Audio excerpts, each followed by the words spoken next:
Hello everyone and welcome back dito sa ating YouTube channel, and today andito naman po tayo sa ating Suko Cloud mining investment. So some of our users they were asking about the maintenance system maintenance dito sa ating Suko Cloud. Then kung makikita nyo previous of my vlog, na mention natin to, ma-resume yung ating miners dito by tomorrow. So, August 12, 2024. Ayan, kung makikita nyo ito, basahin nyo lang po dito yung announcement natin. At saka, kung makikita po natin dito, may mga button or may mga miners po tayo dito na under maintenance po guys, no? So, kung makikita nyo yan po yung nag-earn ng ating maintenance, kasi itong tatlong na ito is kahapon to nag-maintenance. Ayan, so instead na 80 po yung duration natin, nagiging 81 po. Nadagdagan po tayo ng 1 day, extension, kasi hindi tayo nakamine kahapon or hindi naka-generate ng income kahapon yung ating machines. And of course, dito sa ating 60, nagiging 61, nag-extend sila ng 1 day. So dito sa part ng Suko Cloud RS Ultimate 3 guys, makikita po natin dito tomorrow na madadagdagan po tayo ng 1 day. So, yan po yung basic explanation dito regarding doon sa announcement na ipinalabas po ng ating Suko team.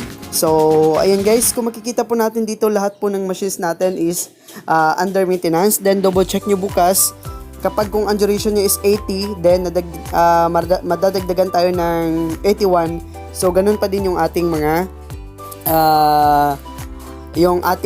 ma-earn dito sa ating investment. So may ang iba kasi is nagtatanong regarding dyan kung makukuha pa ba natin yung ating mining or earning today. So hindi po natin makukuha yung earning today since iyan po ay maintenance. So ang basic explanation po dito regarding po dyan is magdadagdag ng 1 day yung ating contract period. Like kagaya nitong ating Suko Cloud HZ Pro 3, So 80 days po yung kanyang contract period, pero umabot po siya ng 81. So dinagdagan tayo ng 1 day. So ganyan lang po ka-basic ang ating explanation dito, regarding po dito sa ating maintenance.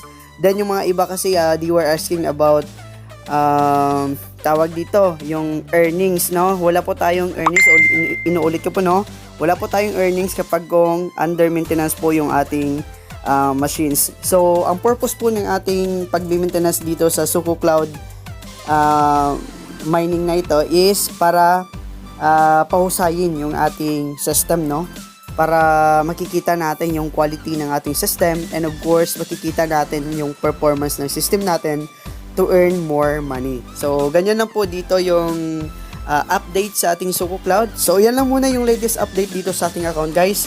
I hope you guys to join our investment. Then kung may mga queries pa kayo regarding dito sa ating investment, just PM me on my Facebook account. Nandyan po nakalink. Then yung ating official link po dito sa ating Suko Cloud Mining Investment, andyan po sa description box ng video na ito. So maraming salamat sa panonood guys, and happy earnings everyone, and have a good day.